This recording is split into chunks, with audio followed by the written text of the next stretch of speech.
السلام علیکم ورحمۃ اللہ وبرکاتہ۔ آپ دیکھ رہے ہیں کوڈھیا RHN چینل۔ اعوذ باللہ من الشیطان الرجیم، بسم اللہ الرحمن الرحیم۔ الحمد للہ رب العالمین الرحمن الرحیم مالک یوم الدین۔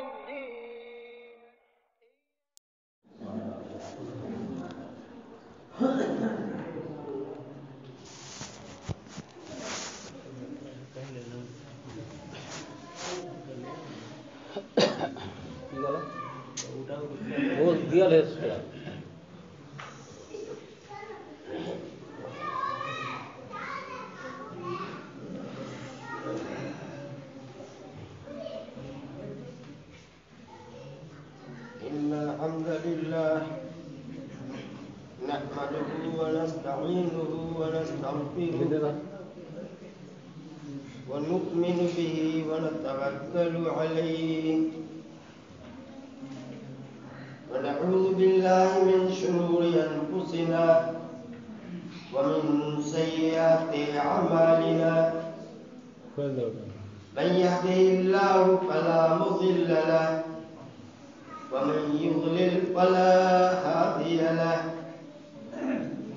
وأشهد أن لا إله إلا الله وحده لا شريك له، وأشهد أن محمدا عبده ورسوله. أما بعد فإن خير الحديث كتاب الله، وخير الهدي هدي محمد صلى الله عليه وسلم، وشر الأمور محدثاتها، وكل محدثة بدعة، وكل بدعة ضلالة، وكل ضلالة في النار. أعوذ بالله السميع العليم من الشيطان الرجيم، من حمده ونفخه ونفسه. بسم الله الرحمن الرحيم. يوم نقول لجهنم هل امتلأت وتقول هل من مزيد، وأزلفت الجنة للمتقين غير بعيد. هذا ما توعدون لكل أواب حفيظ، من خشي الرحمن بالغيب وجاء بقلب منيب.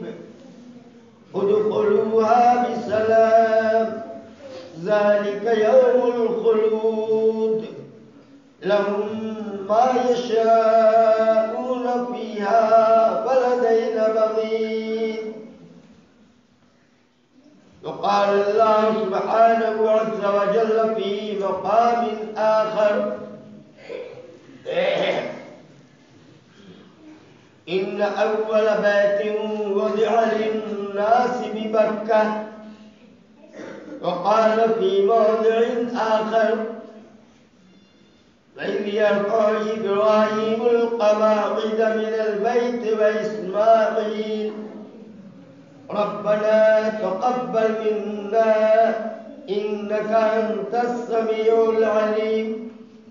رب اشرح لي صدري ويسر لي أمري واحلل عقدة من لساني يفقهوا قولي.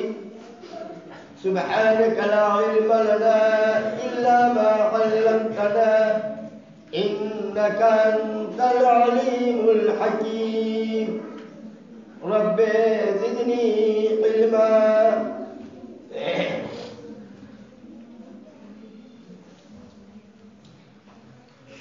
ہر طرح کی حمد و ثنا، بڑائی اور بزرگی، عظمت اور کبریائی اس اللہ رب العالمین احکم الحاکمین کے لیے ہے، جس کے قبضہ قدرت میں موت و حیات، عزت و ذلت، روٹی اور روزی، خوشحالی اور مفلسی، نیک نامی اور بدنامی اور ہر طرح کے نفع اور نقصان پہنچانے کی طاقت اور صلاحیت ہے۔ بالفاظ دیگر اس اللہ عظیم کے علاوہ نہ کسی کے ہاتھ میں زندگی اور موت ہے، نہ عزت اور ذلت ہے، نہ روٹی اور روزی ہے، نہ خوشحالی اور فقیری ہے، اور نہ کسی بھی طرح کے نفع اور نقصان پہنچانے کی طاقت اور صلاحیت ہے۔ اللہ رب العالمین بے شمار انگنت لا تعداد اور بے حد و حساب درود و سلام نازل فرمائے اپنے تمام نبیوں اور رسولوں پر، اور ان نبیوں اور رسولوں کے اس زمانے میں ماننے والے بندے اور بندیوں پر، بالخصوص سید المرسلین شفیع المذنبین رحمت للعالمین احمد مجتبی محمد مصطفیٰ صلی اللہ علیہ وسلم کی ذات گرامی پر، اور قیامت کی صبح تک آپ کی بتلائی ہوئی راہ پر چلنے والے بندے اور بندیوں پر اللہ رب العالمین کی جانب سے بے شمار رحمتیں اور سلامتی کی برکھا نازل ہو۔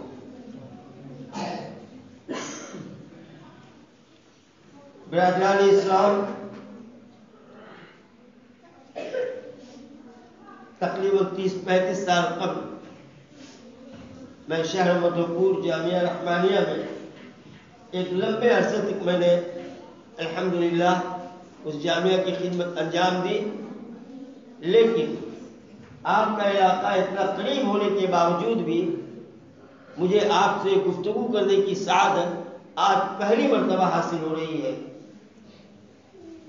اور اللہ تعالیٰ نے انتخاب بھی کیسا کیا، سید الایام میں جو تمام دنوں کا سردار ہے، اس دن ایسے مبارک دن میں اور جمعہ کی ساعت کے اعتبار سے ایسی مبارک ساعت میں اور اس مقدس مقام پر اللہ تعالیٰ مجھے آپ سے گفتگو کرنے کی توفیق عطا کر رہا ہے۔ میں اس عرش عظیم کے پروردگار سے دعا کرتا ہوں، بار الہ جو بھی بات تم مجھے میری زبان سے نکلوا اپنی پسند کے مطابق نکلوانا، مجھے بھی اس پہ عمل کرنے کی توفیق نصیب فرما، اور سننے والوں کے کانوں سے تم باتوں کو ان کے دلوں میں اتار دے، کیونکہ کانوں تک باتوں کے پہنچانے کی ذمہ داری ہم جیسے نامنہاد علماء کرام کی ضرور ہے، لیکن ان باتوں کو دلوں میں اتار دینا یہ صرف اور صرف رب العالمین کا کام ہے۔ قلب اس کے ہاتھ میں ہے، القلب بین اصابع الرحمن یقلبها کیف یشاء، دل رب العالمین کی 2 انگلیوں کے درمیان ہے، جیسے چاہتا ہے دل کو وہ الٹ پھیٹ کر دیتا ہے۔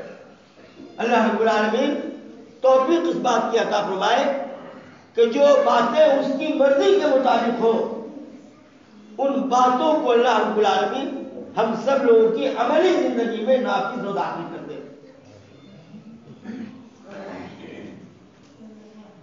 اللہ تبارک و تعالی نے جب آسمان اور زمین پیدا فرمایا اور ہلنے والی زمین پر پہاڑوں کی کیل اللہ نے ڈال دی، اور آسمان کو رونق بخشنے کے لیے آسمان کے تاروں کو چمکتا ہوا پیدا کیا، اور زمین پیدا کرنے کے بعد اللہ تعالی نے زمین کو بچھا دیا، والارض بعد ذلك دحاها، اللہ تعالی نے زمین کو بچھا دیا۔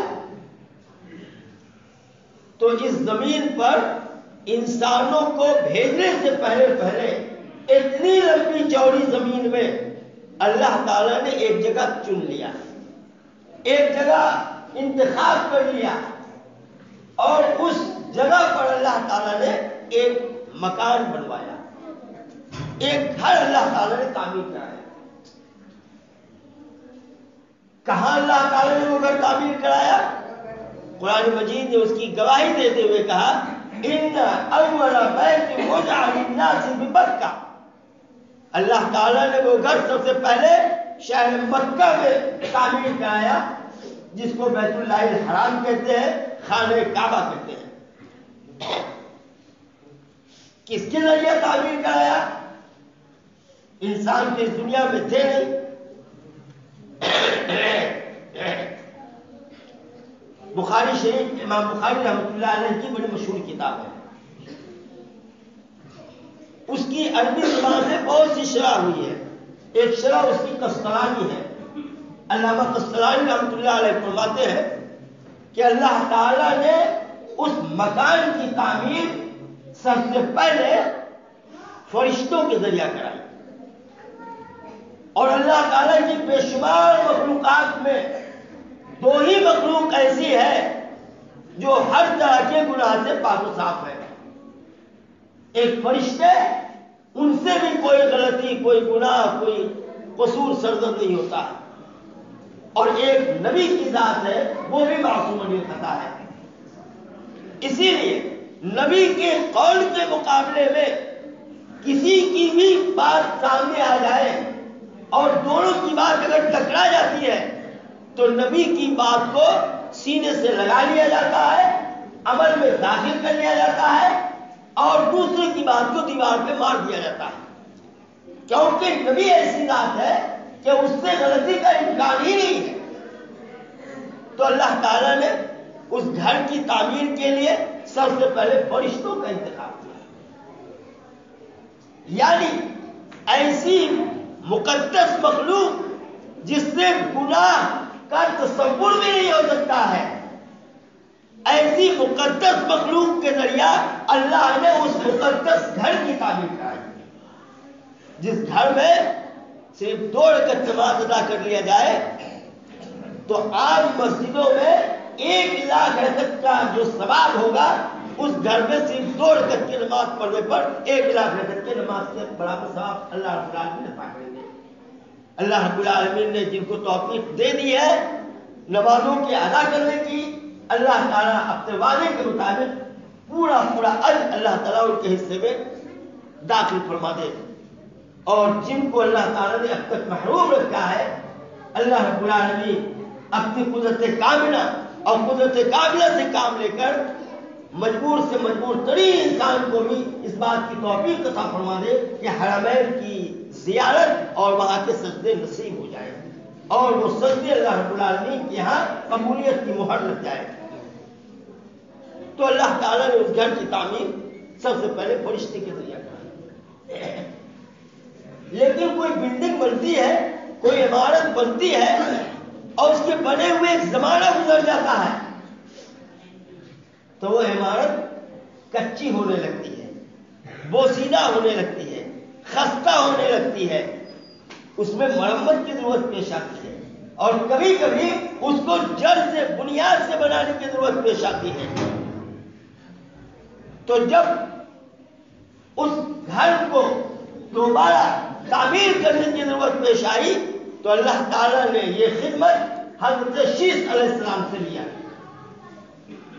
جو حضرت آدم علیہ السلام کی نسل میں پہلی یا دوسری نسل میں ہے. اس کے بعد وہ عمارت ایک لمبے زمانے سے قائم رہی، یہاں تک کہ اس کی دیواریں گرنے لگی، اس کے روشن دان کے نام و نشانات مٹ گئے، اور صرف یہی نہیں، کہاں پر وہ گھر قائم تھا اس کے بھی نام و نشانات، آثار سب ختم ہو گئے. تب اللہ تعالیٰ نے اس گھر کی تعمیر کے لیے اپنے 2 پیغمبر کا انتخاب کیا، ایک حضرت ابراہیم علیہ السلام اور ایک ان کے بیٹے حضرت اسماعیل علیہ السلام. ان دونوں باپ اور بیٹے نے اس گھر کی تعمیر کی، جس کے بارے میں اللہ تعالیٰ نے گواہی دیتے ہوئے کہا وَإِذْ يَرْفَعُ إِبْرَاهِيمُ الْقَوَاعِدَ مِنَ الْبَيْتِ وَإِسْمَاعِيلُ رَبَّنَا تَقَبَّلْ مِنَّا إِنَّكَ أَنْتَ السَّمِيعُ الْعَلِيمُ. اے دنیا کے لوگوں، اور دنیا کے لوگوں میں صرف مسلمان ہی نہیں ہے، صرف عرب کے باشندہ ہی نہیں ہے، بلکہ مومنین بھی ہیں، موحدین بھی ہیں، مشرکین بھی ہیں، یہودی اور عیسائی اور مجوسی بھی ہیں، اور وہ لوگ بھی ہیں جن کا کلمہ یہ ہے کہ گاڈ از نتھنگ، خدا کوئی چیز نہیں ہے، ایسے ناستک اور داعیے بھی ہیں. ان تمام کو رب العالمین نے آواز دیتے ہوئے کہا وَإِذْ يَرْفَعُ إِبْرَاهِيمُ الْقَوَاعِدَ مِنَ الْبَيْتِ وَإِسْمَاعِيلُ، اے دنیا کے لوگوں تم اس وقت کو یاد کرو جب کہ اس گھر کی تعمیر ہمارے دو پیغمبر باپ اور بیٹے ابراہیم اور اسماعیل بنیاد سے انجام دے رہے تھے۔ کیسی تعمیر تھی؟ اس تعمیر میں کیا مٹیریل ڈالا تھا؟ آج بلڈنگیں بنتی ہیں، مساجد کی ہو، مدارس کی ہو، مقابر کی ہو، یا اپنے گھر کے اسپیشل مکان کی ہو، بڑے بڑے کمپلیکس کی ہو، چھڑ ہے، سیمنٹ ہے، بالو ہے، پانی ہے، ریت ہے، زراعت ہے، یہ سب مٹیریل ڈالا جاتا ہے۔ لیکن ان تمام مٹیریل کے ساتھ ایک اسپیشل مٹیریل ڈالا تھا حضرت ابراہیم و اسماعیل علیہ السلام نے۔ کون سا مٹیریل تھا؟ اس وقت اس مٹیریل کو ڈالا تھا ابراہیم و اسماعیل علیہ السلام نے۔ اس مٹیریل کو اسی آیت میں اللہ تعالیٰ نے بیان کیا ہے وَإِذْ يَرْفَعُ إِبْرَاهِيمُ الْقَوَاعِدَ مِنَ الْبَيْتِ وَإِسْمَاعِيلُ رَبَّنَا تَقَبَّلْ مِنَّا إِنَّكَ أَنْتَ السَّمِيعُ الْعَلِيمُ۔ یہ دونوں باپ اور بیٹے بھاری بھاری چٹان اٹھا رہے ہیں، دیوار کھڑی کر رہے ہیں اور ایک مٹیریل ڈال رہے ہیں، ہاتھ اور پاؤں سے نہیں بلکہ اپنے دل و زبان سے۔ وہ مٹیریل یہ تھا اے بار الہ ہم تیرے گھر کی تعمیر کے لیے دونوں باپ اور بیٹے جو حصہ لے رہے ہیں، جو عمل پیش کر رہے ہیں، اے اللہ ہم دونوں باپ اور بیٹے کے اس عمل کو تو قبول فرما لے، اس عمل سے تو راضی ہو جا، اس کام کے اوپر اے عرش والے پروردگار تیری جانب سے قبولیت کا ٹھپا لگ جائے۔ وہ کام جس کام کے اوپر رب العالمین راضی ہو جائے وہ انسان کتنا خوش نصیب انسان ہے، اور جس کام پر رب العالمین کی جانب سے قبولیت کی مہر نہ لگے، بڑی سے بڑا کام ہوگا، اگر اس کی قبولیت کی مہر نہیں لگے گی تو وہ کام اس کے منہ پر لوٹا دیا جائے گا۔ مثال، ایک حاجی حج کرنے کے لیے جاتا ہے، کعبہ کا طواف کر رہا ہے، وہ وادی منی میں پہنچا ہے، وہ مزدلفہ کی وادی کو اپنی آنکھوں سے دیکھ رہا ہے، وہ حجر اسود کو چوم رہا ہے، اس کے قدم کعبہ کے فرش کے اوپر دوڑ رہے ہیں، صفا اور مروہ کے درمیان اس کے پورا بدن جنبش کر رہا ہے، اور اس کی زبان پر یہ الفاظ ہے لبیک اللہم لبیک لبیک اللہم لبیک لبیک لا شریک لک لبیک ان الحمد والنعمت لک والملک لا شریک لک۔ ایک حاجی حج کرنے کے لیے جاتا ہے اور کہتا ہے اے اللہ میں حاضر ہوں، تو میری حاضری کو قبول کر لے، میں اقرار کرتا ہوں کہ تیرے سوا کوئی شریک نہیں ہے۔ یہ آواز لگاتا ہے، مرد بھی عورتیں بھی تمام حجاج یہ آواز لگاتے ہیں، لیکن یہ تو زمین پر آواز لگا رہا ہے کہ لبیک اللہم لبیک، اے اللہ میں حاضر ہو گیا ہوں، تو میری حاضری کو نوٹ کر لے۔ لیکن عرش والے کی جانب سے بھی ایک آواز آتی ہے کہ لا لبیک ولا سعدیک، لا لبیک ولا سعدیک والحج مردود الیک، نہیں تمہارا حالہ مبارک نہیں، تمہاری حاضری ایکسپٹڈ نہیں ہے، تمہارا حج تمہارے اوپر لوٹا دیا جاتا ہے۔ کیوں؟ مطعموں کا حرام وملبسوں کا حرام ومشربوں کا حرام، تمہارا کھانا حرام کا، تمہارا پینا حرام کا، تمہارا لباس حرام کا، وَأَنَّىٰ يُسْتَجَابُ، کیسے تمہارا حج قبول کیا جائے گا؟ بڑے سے بڑا کام ہے، قبولیت کی مار نہیں ہے تو بیکار ہے۔ ابراہیم و اسماعیل اللہ سے بھیک مانگ رہے ہیں، اے اللہ میرے اس عمل کو تو قبول کر لے۔ اللہ کے پیارے نبی، اللہ کے پیارے نبی جناب محمد رسول اللہ صلی اللہ علیہ وسلم کے خاندان میں حضرت اسماعیل علیہ السلام ہے۔ معلوم ہے نا آپ کو، ابراہیم علیہ السلام کے دو بیٹا، ایک اسحاق، ان کے بیٹا یعقوب، ان کے بیٹا یوسف، ان کی اولاد میں موسیٰ اور عیسیٰ تمام بنی اسرائیل کے پیغمبر اور نبی ہوئے۔ لیکن ابراہیم علیہ السلام کی ایک اولاد جو اسماعیل تھی، ان کے خاندان میں کوئی پیغمبر اور نبی نہیں، صرف 1 پیس رحمت للعالمین صلی اللہ علیہ وسلم پیدا۔ اللہ رب العالمین نے بتایا تم غور کرو کعبہ کی تعمیر کس نے کی ہے؟ ابراہیم اور اسحاق نے نہیں کی ہے، ابراہیم اور اسماعیل نے کی ہے، اور اسماعیل کی اولاد میں جناب محمد رسول اللہ صلی اللہ علیہ وسلم ہے۔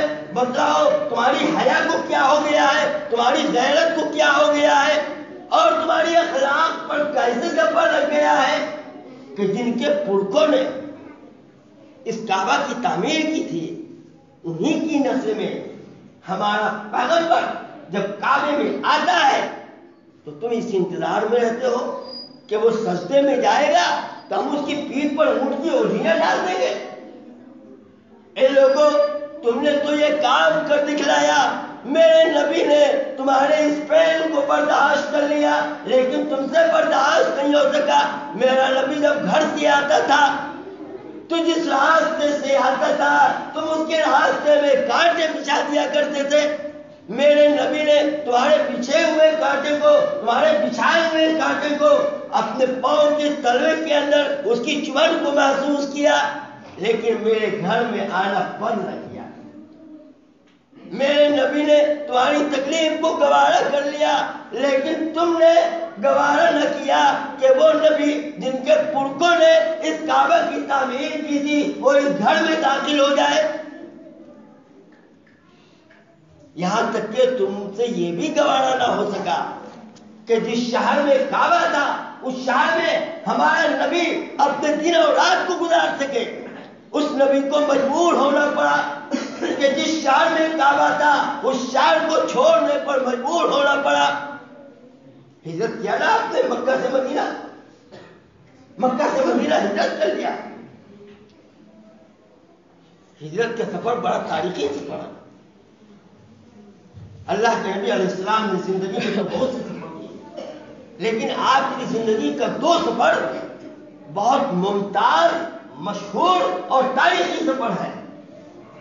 ایک آپ کا زمینی سفر ہے اور ایک آپ کا آسمانی سفر ہے، اور ان دونوں سفر میں کافی میچنگ اور موافقت پائی جاتی ہے۔ ہجرت کا سفر یہ زمینی سفر ہے، معراج یہ آسمانی سفر ہے، اور دونوں سفر میں کیسے میچنگ پائی جاتی ہے؟ ہجرت کا سفر رات کے اندھیرے میں ہوتا ہے اور معراج کا سفر بھی رات کے اندھیرے میں ہوتا ہے۔ اٹھاؤ قرآن کے 15 پارہ کی پہلی آیت کو، سبحان الذی اسری، سبحان الذی اسری بعبدہ لیلا من المسجد الحرام الی المسجد الاقصی الذی بارکنا حولہ۔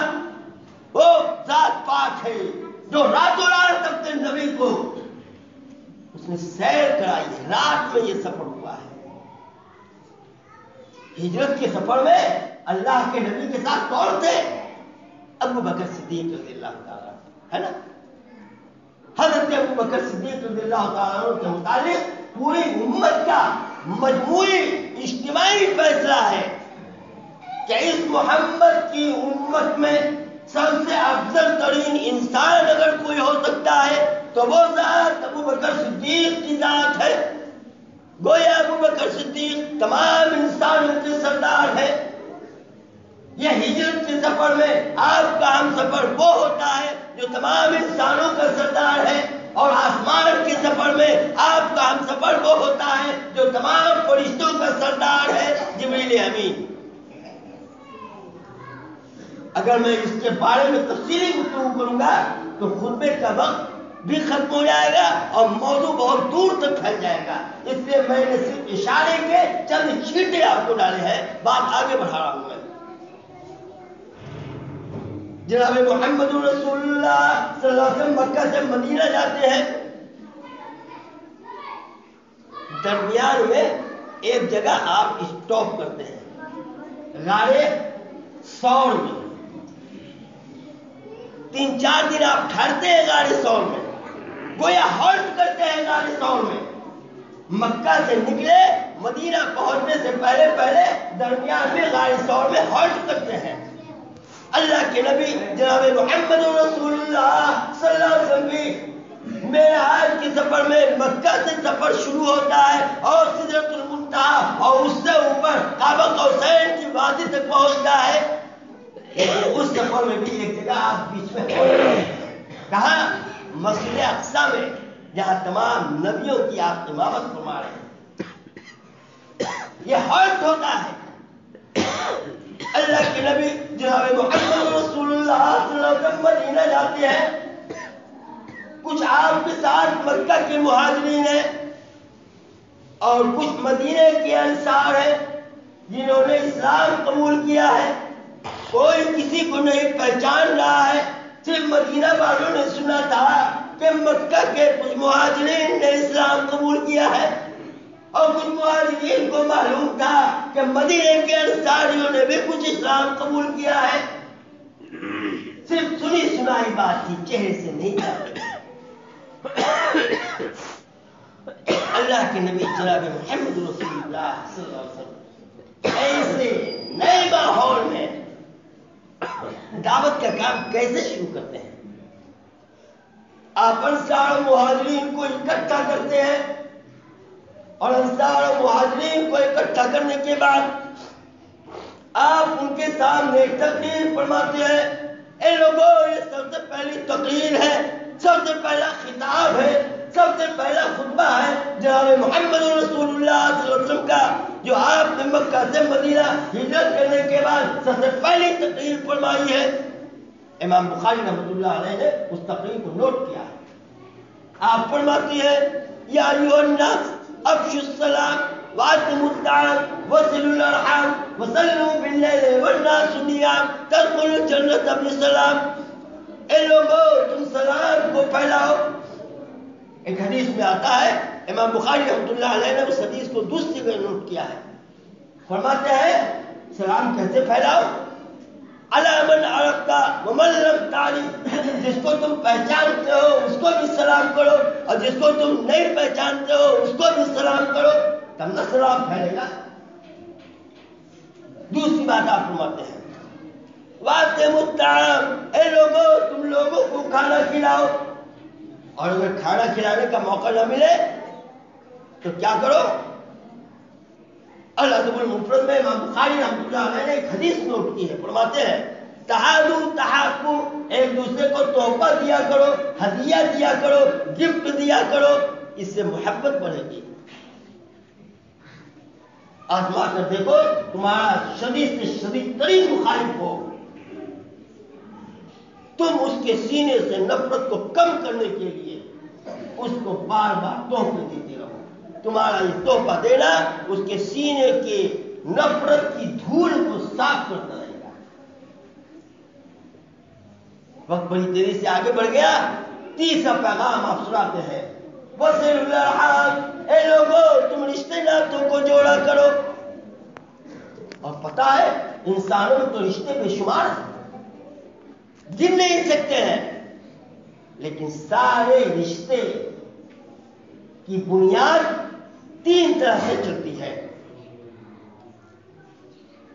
ایک وہ رشتہ ہوتا ہے جو باپ کے تعلق سے چلتا ہے، ایک وہ رشتہ ہوتا ہے جو ماں کے تعلق سے چلتا ہے، اور ایک وہ رشتہ ہوتا ہے جو بیوی کے تعلق سے چلتا ہے. اے لوگوں، اگر تم نے رشتے ناطے کے بیلنس اور توازن کو برقرار رکھا تو تمہارا خاندان، تمہارا قبیلہ مضبوط و مستحکم رہے گا، اجتماعی قوت پیدا ہوگی.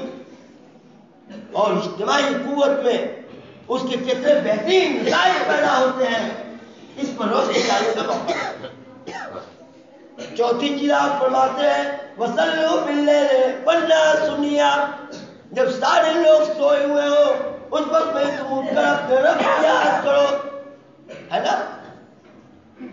تمام لوگوں کی آنکھوں سے چھپ کر، تمام لوگوں کی آنکھوں سے بچ کر، تمام لوگوں کی نگاہوں سے ہٹ کر ایک انسان غلطی کر رہا ہے. اس کے گناہ کو اس کی ماں نے بھی نہیں دیکھا، اس کے اس پاپ کو کی خبر اس کے باپ کو بھی نہیں ہوئی، اس کے اس گناہ کا علم اس کے بھائی اور بہن کو بھی نہیں ہوا، اور اس کے اس گناہ کی خبر اس کی اولاد اور بیوی کو بھی نہیں ہوئی۔ سب سے ہٹ کر کے اس نے گناہ کا کام کیا، صرف گناہ کا کام کرنے والا جان رہا ہے، اور عرش پر رب العالمین کی آنکھ دیکھ رہی ہے، وہ باخبر جان رہا ہے، وہ علم بذات الصدور، وہ ذات جان رہی ہے۔ اے لوگوں، جیسے تم نے گناہ سارے لوگوں کی آنکھوں سے چھپ کر کے کیا ہے، اب توبہ کے لیے بھی اسی طرح تنہائی اختیار کرو کہ کسی کو خبر نہ ہو، صرف تم رہو اور تمہارے خیال میں تمہارا کیا ہوا پاپ نہیں ماں باپ ہو، اس کو تم تصور کرو، اور دوسری جانب رب کی رحمت کو یاد کرو، اور دل کی گہرائی سے یہ آواز لگاؤ، اے باری اللہ، ہم کو ہمارے گناہ کا احساس ہو چکا ہے، لیکن میرے سارے گناہ کو اگر ترازو کے ایک پلے پر رکھ دیا جائے اور تیری رحمت کو ترازو کے ایک پلے پر رکھ کر اٹھایا جائے تو تیری رحمت کا پلہ بھاری پڑ جائے گا۔ اس لیے تو اپنی رحمت سے کام لے کر ہمارے گناہوں کی مغفرت کا سامان فرما دے۔ یہ اس کے دل سے آواز نکلتی ہے، اس کے دل سے یہ آواز نکلتی ہے، اس کے دل میں یہ احساس پیدا ہوتا ہے، اور اس کی آنکھوں سے آنسوؤں کے چشمے جاری ہوتے ہیں، تو جناب محمد رسول اللہ صلی اللہ علیہ وسلم فرماتے ہیں، رجل ذکر اللہ تعالی خالیہ ففاضت عیناہ، اللہ کو یاد کرتے ہوئے تنہائی میں جس کی آنکھیں اشک بار ہو جاتی ہیں، اس کو اللہ تعالیٰ دن قیامت میں اپنے عرش کا سایہ نصیب کرے گا۔ اللہ تعالیٰ ہم سب لوگ کو بھی ایسے ہی خوش نصیب بندوں میں شامل عطا فرمائے۔ جناب محمد رسول اللہ صلی اللہ علیہ وسلم اس کے بعد ایک انصاری کو اپنے پاس نام لے کر بلایا، اور ایک مہاجر کا نام لے کر اپنے پاس بلایا، دونوں اپنے اپنے مقام سے اٹھتے ہیں اور رحمت للعالمین صلی اللہ علیہ وسلم کے پاس حاضر ہوتے ہیں۔ اللہ کے نبی کے پاس ایک انصاری صحابی بھی کھڑے ہیں اور ایک مہاجر صحابی بھی کھڑے ہیں۔ اللہ کے نبی نے انصاری صحابی کا ایک ہاتھ اپنے ایک ہاتھ میں پکڑا اور ایک مہاجر صحابی کا ہاتھ اپنے دوسرے ہاتھ میں پکڑا، اور اس کے بعد پھر دونوں انصاری اور مہاجر کے صحابی کے ہاتھ کو ایک دوسرے کے ہاتھ سے پکڑا دیا، اور آپ نے فرمایا، لوگوں، میں نے جو تم دونوں کو ایک دوسرے کا ہاتھ پکڑا دیا ہے، یہ صرف اور صرف توحید اور سنت کے رشتے کی بنیاد پر جوڑا ہے۔ کوئی کہیں کا بھی رہنے والا ہو، لیکن آج میں نے تم لوگوں کو اس توحید اور سنت کے رشتے کے اعتبار سے ایک دوسرے کا ہاتھ پکڑوا دیا ہے۔ اے لوگوں، خون کا رشتہ تو یقیناً ہوتا ہے، زبان کا رشتہ تو یقیناً ہوتا ہے، علاقے کا رشتہ تو یقیناً ہوتا ہے، لیکن ان تمام رشتوں پر توحید اور سنت کا رنگ غالب ہونا چاہیے۔ بلا کر ایک مہاجر اور انصاری کو پاس اپنے ملا کر ہاتھ ان دونوں کا ان سے یوں لگے کہنے کہ میں نے آج سے تم دونوں کو بھائی بنایا ہے، اسے سچ کر دکھانا میں نے جو رشتہ لگایا ہے، اس رشتے کو اب سچ کر دکھانا تمہارا کام ہے۔ اللہ کے نبی جناب محمد رسول اللہ صلی اللہ علیہ وسلم کے بعد ایک زمین خریدی اور وہاں اللہ کے گھر تعمیر۔ اللہ کے نبی علیہ السلام خود اٹھتے ہیں، بھاری بھاری پتھر اپنے ہاتھ میں، پسینے سے بدن شرابور ہو جاتا ہے۔ صحابہ کرام دیکھتے ہیں، اور اس کے بعد صحابہ کرام انصار مہاجرین ٹوٹ پڑتے ہیں، اور آن کی آن میں مسجد نبوی کی تعمیر ہو جاتی ہے۔ اللہ کے نبی جناب محمد رسول اللہ صلی اللہ علیہ وسلم فرماتے ہیں، ان کے جوش، ان کے عمل کو دیکھ کر اللہ سے ایک التجا کرتے ہیں، کہتے ہیں، اللہم لا عیش الا عیش الاخرہ، اللہم لا عیش الا عیش الاخرہ فاغفر الانصار والمہاجرہ۔ اے اللہ، دنیا کا آرام تو کوئی آرام نہیں ہے، حقیقت میں آرام تو آخرت کا آرام ہے۔ دنیا کیا ہے؟ جاگ رہا ہے جاگ لے، افلاک کے سائے تلے، جاگنا ہے جاگنے افلاک کے سائے تلے، حشر تک سونا پڑے گا خاک کے سائے تلے۔ موت جب آئے گی تو اعلان کرتے ہوئے آئے گی، انا الموت انا الموت الذی افرق بین الآباء والابناء، میں وہ موت ہوں کہ آج میں باپ کو بیٹے سے الگ کر دوں گی۔ انا الموت الذی افرق بین الزوج والزوجہ، میں وہ موت ہوں آج شوہر کو بیوی سے جدا کر دوں گی۔ انا الموت الذی افرق بین الاخوات والاخوان، میں وہ موت ہوں آج بھائی کو بہن سے الگ کر دوں گی۔ پھر تو حشر تک اسی خاک کے نیچے سنا ہے۔ اللہ کے نبی علیہ السلام نے اس کے بعد دعا فرمائی، اے اللہ تیرے گھر کی تعمیر میں جو انصار و مہاجرین حصہ لے رہے ہیں تو ان کے گناہوں کو معاف فرما دے۔ یہ دعا صرف انہی کے حق میں نہیں تھی، بلکہ پوری ہوئے زمین میں جہاں بھی اللہ کے گھر کی تعمیر ہوگی اور اس تعمیر میں مدد کرنے والے جو لوگ بھی حصہ لیں گے ان تمام کی مغفرت، ان تمام کے حق میں اللہ کے نبی کی مغفرت کی دعا ان کے حق میں شامل حال ہوگی۔ اللہ قبول فرمائے۔ اللہ کے نبی علیہ السلام نے جب اس گھر کی تعمیر کر لی تو آپ نے دیکھا کہ خانہ کعبہ میں ایک دو نہیں 360 مورتیاں خانہ کعبہ میں آ گئی، اور فلسطین کی سرزمین میں ہمارے بھائی پیغمبر حضرت سلیمان علیہ السلام نے جنات کی مدد سے جو بیت المقدس کی تعمیر کی تھی، اس پر اہل کتاب نے اپنا قبضہ جما کر اللہ کے گھر سے دین کے نام سے طرح طرح کی بدعت نافذ کرنی شروع کر دی۔ آج بھی اللہ کے گھر پر بہت سے لوگ اپنا قبضہ جمائے ہوئے ہیں اور دین کے نام پر اللہ کے گھر سے بدعت سپلائی ہوتی ہے۔ جیسے خطبے کا وقت ختم ہو گیا، 2-3 منٹ کا وقت لیتا ہوں۔ جیسے حکم یہ ہے کہ اذان جب ختم ہو جائے تو تم نبی پر درود و سلام کی کلمات پڑھو۔ اذان کے ختم ہونے کے بعد نبی پر درود و سلام پڑھنے کی تعلیم دی گئی ہے۔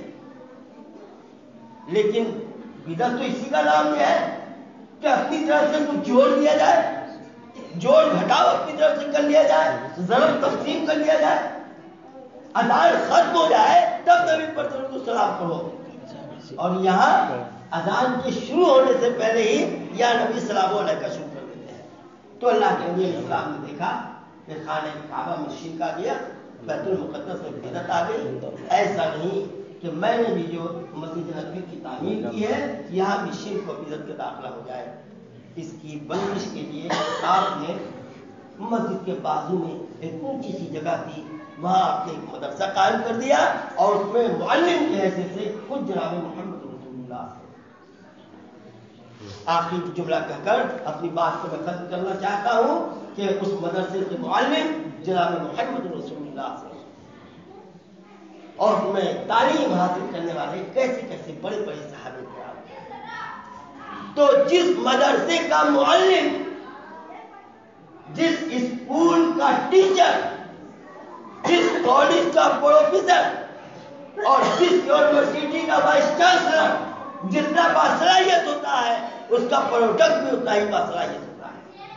چونکہ اس مدرسے کے معلم رحمت للعالمین صلی اللہ علیہ وسلم تھے، اسی لیے اس کا پروڈکٹ کوئی زمانے کا صدیق بن کر نکلا، کوئی زمانے کا فاروق بن کر نکلا، کوئی زمانے کا ذوالنورین بن کر نکلا اور کوئی زمانے کا حیدر کرار بن کر نکلا۔ ضرورت اس بات کی ہے کہ ہم بھی اسی نقشے کے مطابق اپنی زندگی کو ڈھالنے کی کوشش کریں۔ برادران اسلام، اللہ رب العالمین کو ہمارے عمل کی ضرورت نہیں ہے، بلکہ ہم پرخلوص عمل کر کے رب العالمین کی رحمت کے محتاج ہیں۔ آج اپنے استاد گرامی علیہ رحمہ کی ایک بات نقل کر رہا ہوں کہ آج شہری اور ضلعی سطح پر نہیں، صوبائی سطح پر نہیں، ملکی سطح پر نہیں، بلکہ عالمگیر سطح پر آج حالات بڑے مایوس کن ہو چکے ہیں، اور رب العالمین کا وہ فیصلہ نافذ ہوتا جا رہا ہے۔ وَإِن تَتَوَلَّوْا یستبدل قوما غیرکم ثم لا یکونوا امثالکم. اگر آج بھی ہم نے ہوش کے ناخن نہ لیے تو اللہ تعالیٰ ہم کو رزق کی ٹوکری میں ڈال دے گا اور ہماری جگہ اللہ تعالیٰ اسی کام کو بڑھ پکڑے گا. آج کوئی دن بھی ایسا نہیں ہے اور کوئی رات بھی ایسی نہیں ہے اتنی بڑی لمبی چوڑی زمین میں اللہ کا کوئی نہ کوئی بندہ یا کوئی نہ کوئی بندی اسلام قبول کرتی جا رہا ہے. اور ہم جیسے خاندانی مسلمان روز و شب اپنے عمل کی وجہ سے ذلت اور انحطاط کے غار میں آہستہ آہستہ اور گرتے جا رہے ہیں. اللہ تعالیٰ ہم لوگوں کو سچے سمجھ کی توفیق نصیب فرمائے. قبل سے کہ ہم لوگوں پر رب العالمین کی جانب سے تعزیانہ برسنے کی شروعات ہو, اللہ رب العالمین ہم لوگوں کو ہوش کے ناخن کے ساتھ اپنے عمل کی تدبیر کرنے کی صلاحیت, قوت اور علم اور ارادہ اور اس کی توفیق نصیب فرما دے. اللہ رب العالمین ہمارے دماغ کو شفا نصیب فرما. ہماری ایک چھوٹی بچی بھی بڑی مہلک بیماری میں ہے. اللہ رب العالمین سے ہم دعا کرتے ہیں کہ بار الہ جہاں پر ڈاکٹر جواب دے دیتی ہے, جہاں پر معالج کا علاج جواب دے دیتا ہے, یا یہ کہہ لیجیے کہ جہاں پر انسان کی طاقت جواب دے دیتی ہے, جہاں پر انسان کی کیپیسٹی بے بس ہو جاتی ہے, وہاں سے رب العالمین کی قدرت کی بگننگ اور شروعات ہوتی ہے. اللہ تعالیٰ مایوس سے مایوس ترین مریض کے اوپر بھی اپنی جانب سے شفا اور صحت کا کرم کرے. ہمارے مرحومین کو اللہ رب العالمین قبر میں کر آرام نصیب فرمائے. ابھی چند مہینہ پہلے میری اہلیہ بھی دادو مفارقت دے جا چکی ہیں. اللہ رب العالمین ان کے قبر میں کر آرام نصیب فرمائے, ان کی تمام نیکیوں کو قبول فرمائے, اور انسان ہونے کے اعتبار سے جو غلطیاں بھول چکی ہوئی ہے اللہ رب العالمین اس کو اپنے خاص فضل کرم سے اس کو نیکیوں میں تبدیل کرائے, اور ان کی نیکیوں کو ہم میں اور ہمارے بال بچوں میں اللہ رب العالمین سے نافذ کرنے کی توفیق عطا فرمائے. چونکہ اپنی اہلیہ ہماری کڈنی کے مرض میں مبتلا تھی, ان کے علاج میں کافی مقروض ہو گیا, اور ابھی ایک چھوٹی بچی بھی ہماری کافی حد تک بیمار چل رہی ہے, اور ہماری آمدنی انتہائی مختصر ہے. نہ چاہتے ہوئے بھی ضمیر کی اجازت نہ دینے کے باوجود بھی میں اصحاب جماعت سے اپنی اس بے بسی کے موقع پر تعاون پیش کرنے کی معتبرانہ درخواست کر رہا ہوں. علاقے کے بڑے معتبر اور معتمد علماء سے ہماری بڑی گہری پہچان ہے. آپ کے خود امام صاحب کے جو والد گرامی مفتی مولانا جرجیز صاحب ہیں, پٹنہ میں ہم لوگ ایک زمانے تک, چند مہینہ نہیں چند سالوں تک ہم لوگوں نے ایک ساتھ کام کیا ہے. مولانا الیاس مدنی ہے, مولانا عبدالعلیم صاحب مدنی ہے, یہ سب ہم لوگوں نے ایک ساتھ کام کیا ہے. میں نے خود جامعہ رحمانیہ مظفرپور میں 4 سالہ خدمت انجام دی ہے, اور میں یہ سمجھتا ہوں ہمارے لیے بڑی خوشنصیبی کی بات ہے کہ پورے دیوبند ضلع میں کوئی بھی اہل حدیث کا ایسا گاؤں نہ بچا ہوگا جہاں میرا کوئی نہ کوئی شاگرد نہ ہو یا میرا کوئی نہ کوئی ساتھی اور پہچاننے والا نہ ہو. یہ ہمارے لیے اللہ رب العالمین کی جانب سے خاص فضل ہے. اللہ رب العالمین اس نعمت کو ہمارے ساتھ باقی اور قائم رکھے. صلی اللہ تعالیٰ علی خیر خلق محمد وعلی آلہ وصحبہ اجمعین. چند منٹ میں نے آپ سے زیادہ لے لیا ہے, آپ کے اس قیمتی وقت دینے پر میں تمام لوگوں کی خدمت میں معذرت کے کلمات